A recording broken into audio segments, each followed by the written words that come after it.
Hello, everybody. Welcome to July. All day I've heard this, the song, I gotta stay high all the time to keep you off my mind. I keep hearing this song, I gotta stay July all the time, because I knew I was recording July today, so I guess I just felt like singing that over and over and over and over and over and over in my head. So I'm sure that's going to make sense at some point. I didn't even really listen to that song, but apparently that wanted to come through today, as I was probably trying to do just about everything else other than that. So that's July. How are you feeling? I'm so excited to be here with you all. I'm recording this in May, so I'm a little bit earlier than the curve, but funny story that I feel many of us are going to be feeling more and more and more as we become more present. Hayden and I were in the car, and Hayden and I were talking about the fact that we were a few days away from June. And I said something like, oh my God, it's already June. And he said something like, I know, and I feel like I've been stuck in March. And when he said that, it really stuck with me because I think a lot of us have been feeling this. This year has flown by and yet has arguably been some of the most intense days I have ever experienced in my ascension journey. Can you relate to that? Like, these energies have been some of the most euphoric and some of the most dense I have personally ever felt, in contrast of one another since the increase on this planet and my awareness of this increase on the planet. So there's this very odd sensation like, holy shit, 2023 is really flying by. And also, I feel like I'm stuck months ago and the world is just continuing to live out this calendar and I am just present and present and present and present and present and like, holy shit, July, and present and present and present. There's this quantum field that we are now tapping into with our own awareness through our own presence, and it makes time feel very, very warped. And so perhaps you're feeling this in July, or perhaps you've just been feeling this as you acknowledge the fact, no matter the time, that there is a complete different relationship with time than ever before. And in 2023, that is strongly felt. So welcome to July. I'm going to go ahead and dive right in and get into your messages this month. So right off the bat, I put closing any remaining loops, keeping you from forgetting your infinite. And this is bringing me to June's energy update when I spoke about us rewiring our relationship with predetermined pain.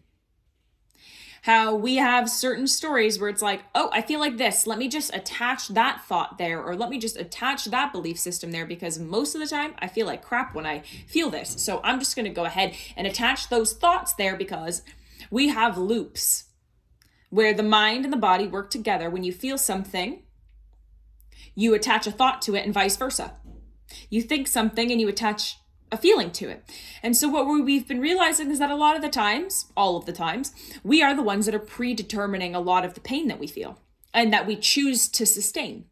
And so coupling in with July's energy, I feel that we're feeling more and more infinite possibility, more and more connected to our natural state of bliss consciousness, more and more connected to balance than ever before, where neither is better or worse than another, where we're not chasing the sun and we're not completely bypassing our moon, but that there is this sense of inner harmony where some days I'm like feeling great, other days I'm like nauseous and I could practically bury myself in the ground to get more grounded in these energies. There's flow, and yet we're finding balance and harmony inside of that flow.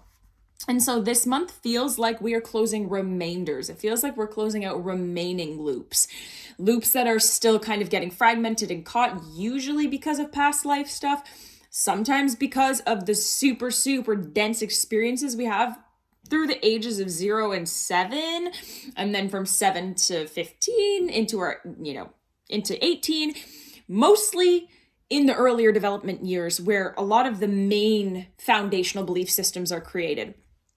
And so there's going to be this sense of feeling like you're closing out old chapters. No matter what that looks like, you're ready for it in the month of July. And I feel like it's connected to predetermined pain. Things that you're like, I'm just sick and tired of feeling that. I'm sick and tired of energizing that. I'm sick and tired of. And when you're sick and tired, it's a good time to end things, because humans usually make change once they get to a point of, I'm done. Not always, but especially the more aware that you become. But most humans aren't really aware. And also, we're very stubborn. So if we know we need to quit something or we know we need to change a behavior, we usually wait until the extreme in order to be able to change that behavior. And there's nothing wrong with that. We just need we need to go through the motions in order to get to the point where we're done with certain things. So, but on the flip side of this, you're going to have big blessings.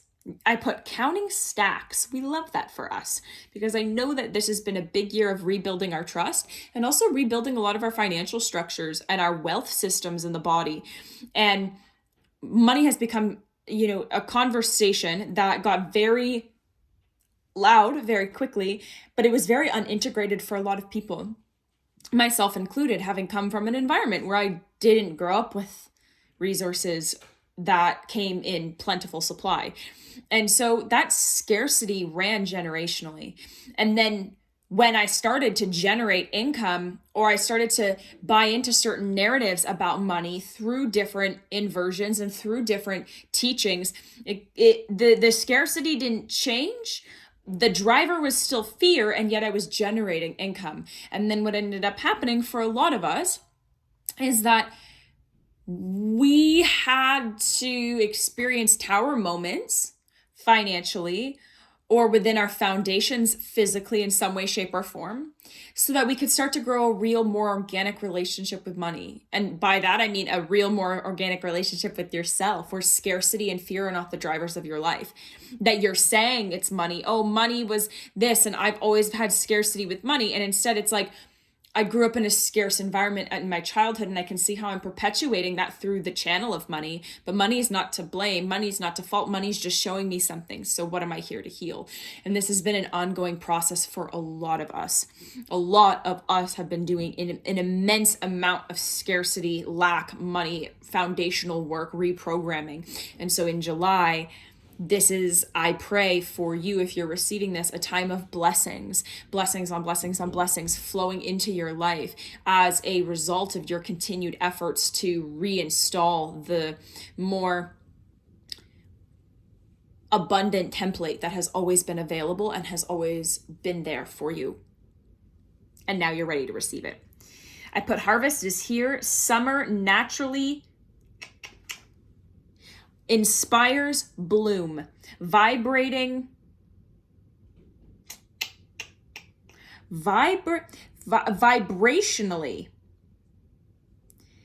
in alignment with the movement of the season. Yes. So in the Northern Hemisphere, we are experiencing summer. And so this is a global message, but predominantly speaking, this was in alignment with the season of summer here in the Northern Hemisphere, and how there is this energy of summer that is manifest in the physical representation. And you're going to be noticing that through the month of July, right? The sun is out longer. Therefore, our eyes are usually open wider. Therefore, our desire to be outside is usually louder. Our play and our adventure and our activities are usually more in the summer months. And that's the way that it's intended to be. In the summer, it is otherwise known as the ovulation phase in a bleeding person cycle, and that's the time that we're the most active. It's the time where we make babies. It's the time where we are in our most masculine. And so this is a great time for instant manifestation. This is a great time for, right, like planting the seed, instantaneously seeing the sprout, if you know what I'm saying. This is a time of, if you're trying to be more fertile, this is a time to watch the seeds of your reality come into fruition. And this is a time where you spend a lot more time outside enjoying the manifestation about the inner summer and the outer summer. Big cosmic pressures between old and new. You are beyond, but the atmosphere shift is felt. Yeah, you've been feeling this. A lot of us have been feeling this. We are feeling massive cosmic energies on this planet. We're also feeling the opposition through the forces on this planet that do not wish to have this evolution happen at the pace of which it's happening at. And so there's a friction, there's a density between the old and the new, and a lot of us have been feeling this, both within and of course without within. As within, so without. As below, so above. Like, it is all one. And so there's going to be a lot that's going to continue to happen in the external plane. You're maybe noticing it with those in your family, your bloodline, your friendships, your connections, your coworkers, where they do hold of a lower vibration. And that's evident in the way that they move through their lives. And you're going to notice that they're having a harder and harder and harder time. Now, you're having a hard time, and you have had hard times, but it's different because you're actually mindfully experiencing alchemy, transformation, and evolution. And you're watching that happen in your own body. That's different than like, my life sucks. Why is everything so hard? Fuck this world. Those are totally different energies. You're not a victim in your life. You're taking full accountability and responsibility for everything that's playing out. And you also understand the bigger picture. And so you understand that you are a piece of this cosmic world. And the things of which you're experiencing are not nearly the things of which somebody who is caught or trapped within these resistant energies are likely feeling and experiencing. You've had a lot of them, but you've also experienced the flip side because of the fact that you've had faith. And humanity, like, there are going to be so many souls who are dropping like flies off this planet because they are not going to be able to sustain the continuation of this vibrational expansion.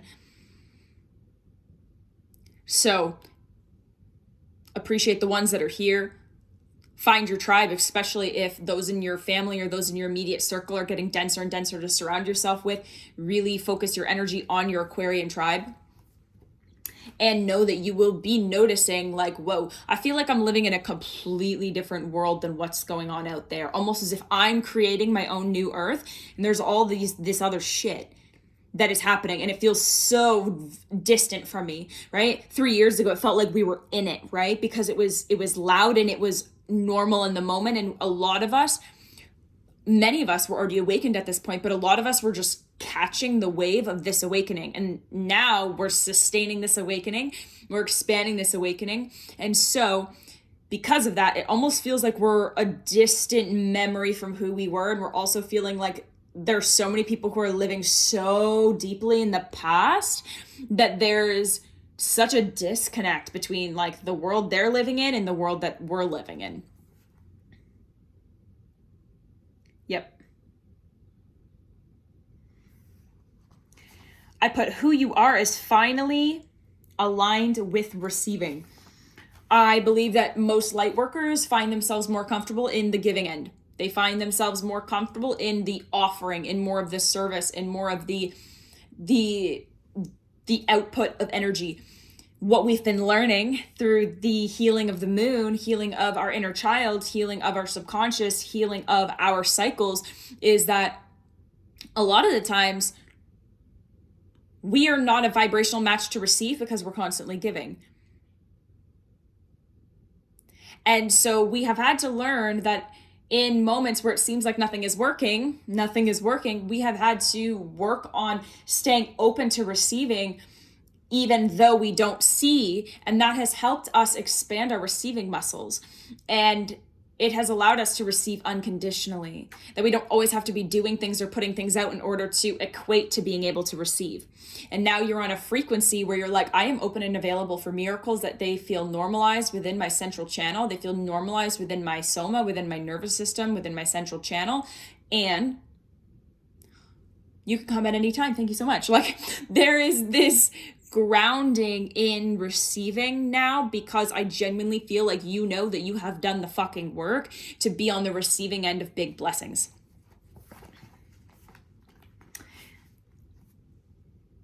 And then I put number 1, 2, 3, and 4, and they were looped, like number 1 loop, number 2 loop, number 3 loop, number 4 loop, and then there was an arrow that would have gone to number 5, but it didn't. It ended at 1, 2, 3, 4, and it put new level with mastery. The number 4 is all about foundations. It's all about long-term commitments. It's all about contracts. It's all about devotion, like crystallizing your foundation, right? 4 walls of a house. Ooh, I got a fly in here. Right? 4 walls for a table, 4 legs to sustain a table for the foundation. That is a lot of what we are feeling right now, is finally like a click into these higher foundations, where faith is a foundation, where balance is a foundation, where holding the energies of nature is our foundation. And so you're going to feel this new level of mastery. And then I put Here we go, Victoria. New foundations locked into the first layer, not just understood by the seventh. The first layer of your aura is your root chakra. It is when it is formed between the ages of your inception into around age 2. Your root chakra has everything to do with your ability to know that you are here and you are safe. This is a very challenging aura, probably one of the hardest that I personally work on with my clients and most people, because when a star seed comes, or when a soul comes into planet Earth, it is forming, right, into the root chakra. I am here. And that is one of the harder passages. It's actually not as hard for a soul to leave unless they feel like they haven't fulfilled everything they desired, or they have a lot of regret or hard contracts on this earth plane and they want to stay. A lot of the times, of course, you would like to stay in the light, and then you come compressed into a body that has no motor skills at all, no capacity and complete dependency on another. And so it can be challenging for a soul to incarnate.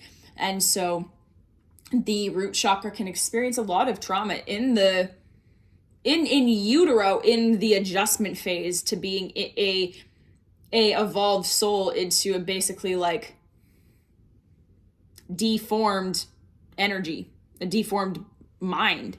So you are going to feel those foundations in the first layer, in the root chakra, finally taking form. Like, I am fucking abundant, man. Like, it is my natural birthright to receive. I am here. And so long as I am here, I am limitless, and everything I desire is already here.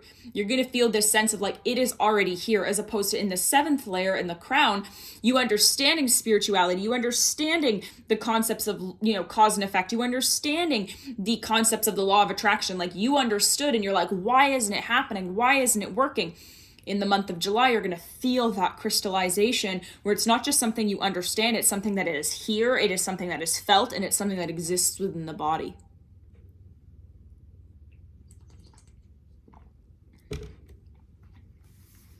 Things to be mindful of. The difference between hope and expectations. Yes, Pisces keeps us dreaming, but Capricorn keeps us grounded and diligent. There's going to be a lot of mania collectively. So just be mindful of the difference between I had an expectation, which means I had an attachment, versus like I have a hope. Right? Or even I have certainty that whatever I'm putting out to the universe will happen in its own due course, and I will become the vibrational match on the way to it, whether it's today, tomorrow, next week, next year. That's not attachment. I know that the cause and effect are as follows. I understand the laws of this universe, and I'm also patient in the timing that I need to become, that God needs me to become, so that I can actually become a congruent match to not only be able to have it, but to be able to hold it. So dream on. There is no limit to anything that you can have, because you are. However, you attract not what you have, you attract based on who you are. And so if you expect to have something before a certain time frame that you are that, then you are going to constantly feed this perpetual loop of this is why I'm not enough, and this is why this, and this is why that. And that is a loop that needs to be cleared, because you have to understand that things align in your life through the path of least resistance. And so long as there is expectation, there is attachment. So long as there is attachment, there is resistance. So long as there is resistance, there is fear. And so Capricorn is going to teach you to stay grounded and diligent towards where you want to go, but to release the expectation, keep playing in the play of if it's today, tomorrow, next week, next year, it's going to be okay. And yeah, there's going to be a lot of mania collectively. And a lot of us are going to be feeling like, when will it be enough for change? I think a lot of us are just ready for the fucking change, no matter what that looks like on a structural level. And if we consider the fact that the number 4 has to do with the foundations, right? Or the systems or the structures, I believe that a lot of us are maybe going to be feeling this like, oh my God, like we're going through there's just so much collectively. And we understand from an outward perspective, these things need to happen to evolve a consciousness of a planet. And also like, wow. So note the mania and set your boundaries as need be, because these energies are just going to keep, evolving. And humanity is either going to resist that or they are going to accept that. And some of you may be feeling like, when will it be enough for change? Like, when will the actual structures and systems upon this planet either dissolve or take on a new form? Or are we in the new earth just going to go fuck off and go live somewhere somewhere else so that we are not completely removed from that earth? Like, what does new earth mean for all vibrations? And then I also put the number 777. A lot, I've been speaking about heightened abilities, heightened channels, heightened capacities to access. And 777, the year of 7, I think this is going to be the month that you're finally like clicking more into your spiritual capacity, and also you're understanding that you got to get yourself into a position where you prioritize your channel, your healing abilities, your gifts, your peace, like nothing else. And then I put, to be mindful of, washed out by emotional waves, unexpected swells. And I don't feel like this is old information. Like, unexpected swells seems like something over the last really like 3 months has been perpetually building. We don't really know what we're going to wake up feeling. And I think before we were so unconscious that we knew in a sense what we were going to be feeling. We are not shocked anymore by being shocked by how we feel. And furthermore, we can never predict how we're going to feel anymore. And that's a good place to be, because nature can't predict what it's going to need right now and right now and right now and right now. We are becoming nature. And so there may be some swells because of the collective mania. So just being mindful to continue to keep working on those tools that allow you to experience whatever you're experiencing from a detached place. And then I put July is good for. I've never done this before in my readings, I don't think so. But I put July is good for reevaluating. It's good for play and permission. It's good for pause and boundary. And it's good for next level of the game moves. 2222 on my clock. Next level of the game moves, whatever that means for you. Next level of the game moves. How would I move if I'm playing in this next level of the game? Because May was a lot of paradigm shifts. And June was a lot of like really crystallizing things into form. And now in July, it's like, whoa, collective's fucked up. Game time. Like, okay. We are now recognizing that we are worlds away vibrationally from what is happening collectively on a mass scale. And so how do we need to take care of us as starseeds, as the majority of the planet is still living in the past? And that is evident. And so, closing out July with the archetypes, we've got fire, earth, water, and air, and we're going to go in that order. And for fire signs, your magic number this month is going to be 88. So it could be 16, could be 8, but notice 8 having to do with power, having to do with abundance, having to do with connecting more with your infinite self, having also to do with the 8th house. Just notice, do you notice the number 8 through this month as confirmation for you from every message that has come through for the month of July? And then earth signs, we've got 17 or 8 as well. Could be 1, could also be 7, or the number 8. Totally up to you and what feels aligned and true for you. Could be 1st house related, 7th house related, or 8th house related. Just if that feels aligned for you to have a look at in the in astrology, feel free. Water signs, you've got 12, or 1 or 2, or 3. 1st, 2nd, or 3rd house, perhaps. Could also be the number 3. Could also be the number 1 or 2. But that number is going to come through strongly for you. And finally, air signs, you've got the number 25 or 7. So 7th house, 5th house, or 2nd house, or even 2 and 5 and 7 separately. Numbers are really important because numbers hold a lot of coding. And especially as these energies are building, it's very important that we start to feel a direct connection between us and source, our source, where we can notice the instant manifestations happening that continue to keep us in our faith. And so use these numbers, right, to ask your source to manifest them, to continue the confirmations for you. Okay? But this is July. I love you so much. I pray for nothing for big blessings this month. This is going to be an awesome month of blessings. And I will see you all in August. Bye.